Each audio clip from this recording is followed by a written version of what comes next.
क्योंकि दिल्ली के उनको ऐसे ऐसे लगता पार्क है। हैं कि अगर आप चले जाओ तो अगर आप फैमिली लेके तो नहीं जा सकते, हमें ऐसा लगता है। नहीं नहीं, सही बात है एकदम। क्या होता है, खेत में जैसा आप बीज बोओगे ना वैसा ही फल आपको मिलेगा। कि आपके जीवन में कितना सफलता और कितना असफलता वाली चीज़ें मिलेंगी आपको जीवन में। आजकल के जो नेता हैं, कोई जी बड़े बहुत पैमाने पे पहुंच जाते हैं, कोई अभी लोग को बिजनेस में बहुत ज़्यादा समस्या होती हाँ जी, हाँ जी, हाँ जी। है, तो उनके लिए आपका क्या राय है?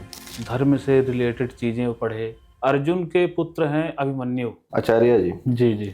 आप ज्योतिष में ज़्यादा बिलीव करते हैं, मतलब बिलीव हाँ क्या, जी। आप पूरे ज्योतिष का पूरे आप बताते हो जी क्या जी है जी। क्या नहीं है हर एक चीज़। तो आपसे कुछ सवाल करना चाहता हूँ मैं, जी जो जनता जनार्दन को सबको पता होना चाहिए। जी। अभी लोग को बिजनेस में बहुत ज़्यादा समस्या हाँ होती जी, है, हाँ जी, हाँ जी।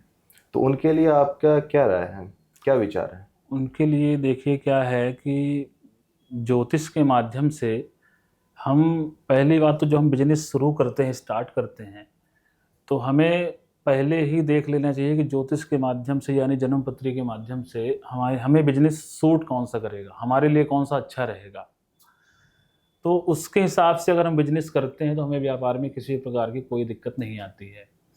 और हम क्या करते हैं अपनी मर्जी से, अब पैसा है हमारे पास, हमको जानकारी है नहीं, अब हमने अपनी मर्जी से कुछ भी बिजनेस शुरू कर दिया, अब उसमें कहीं ना कहीं नुकसान फिर होना शुरू हो जाता है।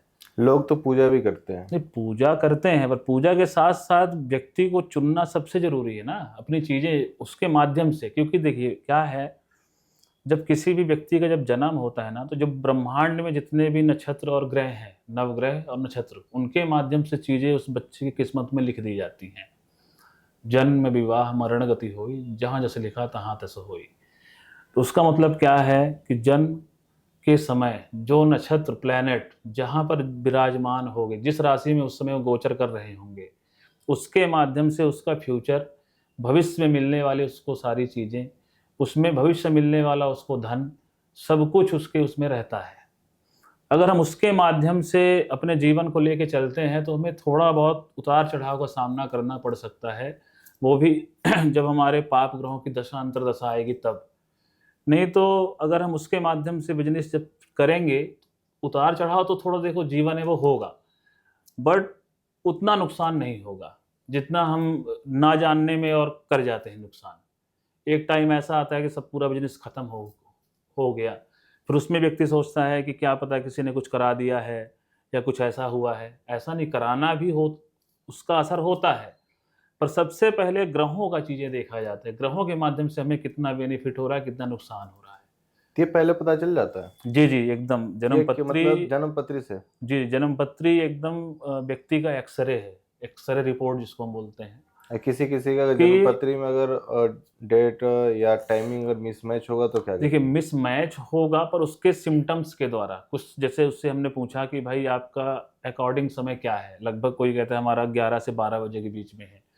तो उसमें क्या होता है कि एक लग्न 2 घंटे का रहता है, तो हम उसके माध्यम से निकाल लेते हैं कि अगर ये 12 से और 1 बजे के बीच में समय अपना बता रहा है, तो उस समय में कौन-सा लग्न रहा होगा। वो हम अपने कंप्यूटर के माध्यम से, लैपटॉप के माध्यम से या 100 साला एक पंचांग होता है उसके माध्यम से हाथ से जो निकालते हैं, उसमें देखते हैं कि उस टाइम पे लग्न कौन-सा रहा है और कितनी देर बाद वो चेंज हुआ है। अब जैसे किसी ने कहा कि भाई हमारा जन्म 12 से 1 बजे के बीच का है। अब 12 बज के 5 मिनट में अगर वो लगन चेंज हो रहा है, फिर हम उसके सिम्पटम्स ज़्यादा देखेंगे कि इनसे मैच कर रहे हैं कि नहीं।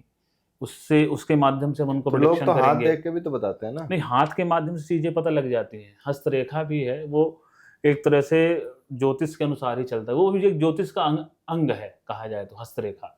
मेन तो वैदिक ज्योतिष है, ज्योतिष के माध्यम से सारी चीज़ें निकली हैं। तो हस्तरेखा भी एक ज्योतिष का ही अंग है।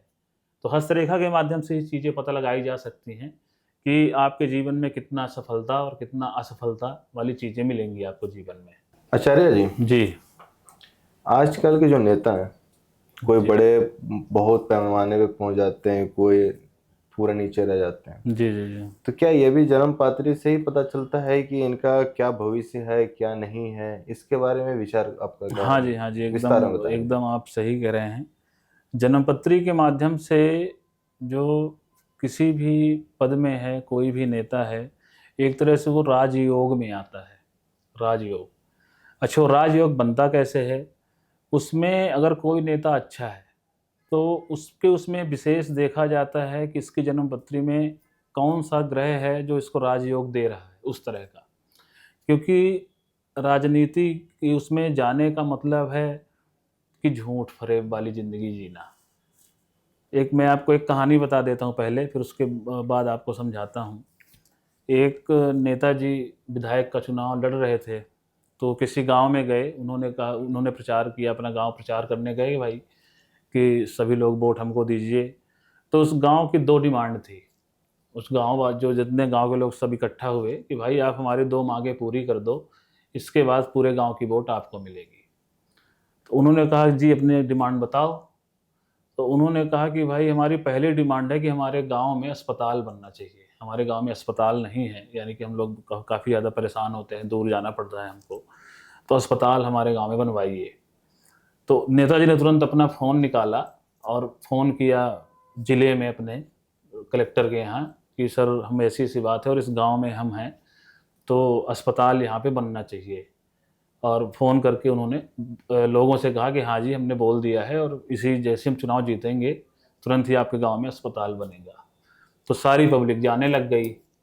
तो नेताजी बड़े परेशान हुए कि भाई हमने तो इनकी मांग भी पूरी कर दी, तब भी ये लोग सब जा रहे हैं।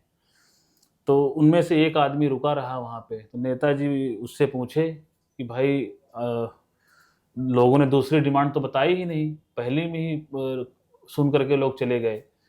तो उसने कहा कि दूसरी डिमांड ये है कि हमारे गांव में नेटवर्क नहीं है, हमारे गांव में टावर ही नहीं है।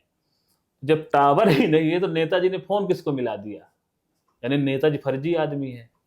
और जब नेटवर्क है नहीं फ़ोन में और नेताजी ने फ़ोन मिला दिया कलेक्टर को, तो कैसे मिल गया फ़ोन?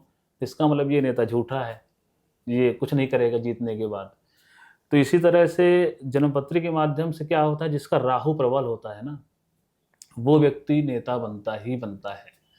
हाँ, पर उसके उसमें अगर गुरु की अच्छी प्लेसमेंट है, गुरु के बैठने की जगह अच्छी है, तो फिर उसके अंदर एक लीडरशिप रहेगी।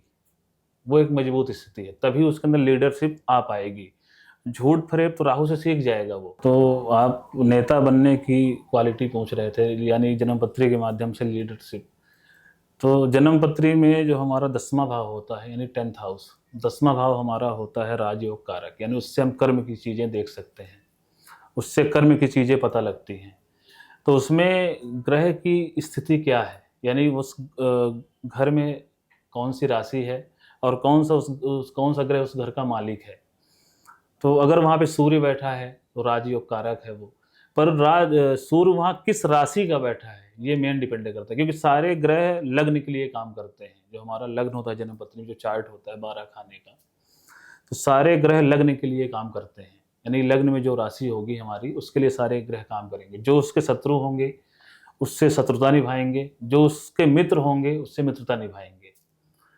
तो नेताओं के उसमें हम आते हैं, तो नेता राहु की स्थिति मेन डिपेंड करती है उनके उसमें, कि राहु कहाँ पे विराजमान है। क्योंकि राहु कहीं ना कहीं थोड़ा सा झूठ फरेब का कारक भी है। और नेताओं के आप देखते हो, नेताओं के भाषण में 90% तो चीज़ें झूठ की रहती हैं और 10% तो चलो कहीं ना कहीं सच्चाई भी है। तो राहु की वजह से मेन उनको वो चीज़ें मिलती है, पद उनको मिलता है वो। और गुरु के साथ देखा जाता है लीडरशिप उसके अंदर कितनी है, यानी कि उसको पार्टी चलाने की लीडरशिप उसके अंदर है कि नहीं, तब फिर उस लाइन में वो जाएगा और उसमें उसको सफलता प्राप्त होगी अच्छी।